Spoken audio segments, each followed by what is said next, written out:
सोच कर देखिए, एक हाई प्रोफाइल फ्लाइट और सिर्फ 35 मिनट में सब कुछ खत्म, आसमान से गायब। आज हम बिल्कुल यही समझेंगे। महाराष्ट्र के डिप्यूटी सीएम अजित पवार के विमान के साथ हुए हादसे के आखिरी सबसे रहस्यमय पलों की पूरी कहानी। सिर्फ 35 मिनट्स। हाँ, बस इतना ही वक्त था।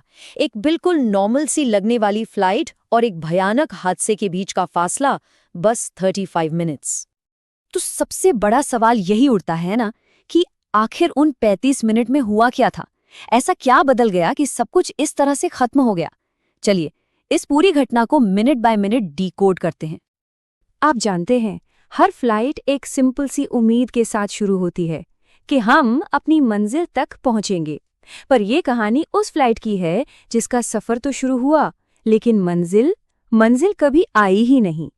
वक्त था सुबह के 8:10 का। मुंबई से प्लेन ने टेक ऑफ किया और सब कुछ एकदम नॉर्मल था। कुछ ही देर में विमान 6 किलोमीटर की ऊंचाई पर था। डिप्टी सीएम, उनका क्रू, सब लोग आराम से थे, अपनी जर्नी के लिए तैयार। उस हाइट पर ना कोई अजीब आवाज, ना कोई टेंशन। कॉकपिट से लेके कैबिन तक सब कुछ बिल्कुल शांत। पर किसी को, लिटरली किसी को भी इस बात का अंदाजा नहीं था कि थोड़ी ही देर में आसमान में क्या तूफान आने वाला है। लेकिन जैसा कि अक्सर ऐसी कहानियों में होता है, यह शांति ज्यादा देर तक नहीं टिकने वाली थी। अब आसमान में पहली प्रॉब्लम शुरू हुई, और ये प्रॉब्लम एक नहीं बल्कि दो फ्रंट पर थी, टेक्नोलॉजी भी और मौसम भी। तो चलिए अब इस टाइमलाइन पर नजर डालते हैं। 8:18 पर बारामती एयर ट्रैफिक कंट्रोल से फर्स्ट कांटेक्ट हुआ, सब ठीक। लेकिन ठीक 8:34 पर कुछ ऐसा हुआ जो किसी भी पायलट के लिए एक रेड फ्लैग होता है। सर्विलांस सिग्नल थोड़ी देर के लिए गायब हो गया। हाँ, सिग्नल वापस आ गया और सबने चैन की सांस ली, पर यह तो आने वाले बड़े खतरे का बस एक छोटा सा इशारा था। और बस यहीं से कंफ्यूजन का असली खेल शुरू होता है। देखिए, एक तरफ एयर ट्रैफिक कंट्रोल यानी एटीसी कह रहा था कि सब ठीक है, हवा ठीक है, विजिबिलिटी पूरी 3000 मीटर है। लेकिन दूसरी तरफ कॉकपिट में बैठे पायलट की सच्चाई बिल्कुल अलग थी। उन्हें रनवे साफ दिख ही नहीं रहा था। अब सोचिए, जब जमीन से मिल रही इन्फॉर्मेशन और आसमान में दिख रही रियलिटी मैच ना करे, तो पायलट क्या करेगा? उनके पास बस एक ही चॉइस थी, सेफ्टी। और इसी वजह से उन्हें पहली लैंडिंग अटेम्प्ट को अबॉर्ट करना पड़ा, मतलब कि रोकना पड़ा। ओके, अब हम इस कहानी के सबसे क्रिटिकल हिस्से में आ गए हैं। वो आखिरी कुछ मिनट, जहां हर एक सेकंड की कीमत थी और हर एक फैसला लिटरली मौत और जिंदगी के बीच का फर्क बन सकता था। घड़ी में टाइम हो रहा था सुबह के 8:43। इस वक्त को याद रखिएगा, क्योंकि इस 1 मिनट के बाद कुछ भी पहले जैसा नहीं रहने वाला था। पायलट और एटीसी के बीच जो आखिरी बातचीत हुई, उससे कॉकपिट का टेंशन साफ समझ आता है। पहले पायलट ने कहा, रनवे नहीं दिख रहा है। फिर कुछ ही सेकंड्स बाद मैसेज आता है, रनवे दिख रहा है।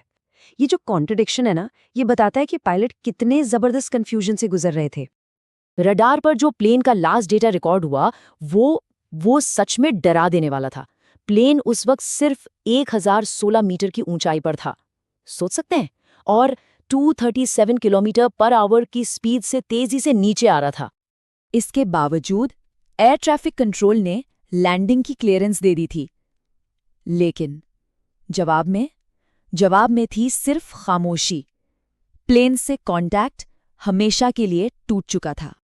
तो अब कहानी आसमान की उस खामोशी से निकलकर जमीन की भयानक सच्चाई पर आती है, जहां इस पूरे हादसे का असली मंजर सामने आने वाला था। और अगले कुछ मिनट में सब कुछ इतनी तेजी से हुआ कि संभलने का मौका ही नहीं मिला। 8:43 पर प्लेन रडार से गायब। सिर्फ 1 मिनट बाद 8:44 पर एटीसी को रनवे 11 के पास आग की लपटें दिखती हैं। 8:45 तक प्लेन पूरी तरह क्रैश हो चुका था, और 8:46 पर इस पूरे हादसे की तस्वीरें एक सीसीटीवी में कैद हो गईं। ये हादसा बारामती के पास गोजूबावे नाम के गांव में हुआ। क्रैश साइट का मंजर काफी भयानक था। विमान का मलबा दूर दूर तक बिखरा हुआ था, और टक्कर के बाद ऐसी आग लगी कि उसने सब कुछ जलाकर राख कर दिया। और हाँ, जैसा हमने पहले कहा, ये पूरी घटना पास के एक सीसीटीवी में रिकॉर्ड हो गई। तो आखिर में बस यही एक सवाल बच जाता है कि आखिर हुआ क्या था। एक नॉर्मल फ्लाइट जिसे लैंडिंग की क्लियरेंस भी मिल चुकी थी, वो 1 मिनट से भी कम टाइम में एक इतनी बड़ी ट्रेजेडी में कैसे बदल गई? ये घटना बस एक रिमाइंडर है कि आसमान में सेफ्टी और हादसे के बीच की लकीर कितनी पतली हो सकती है।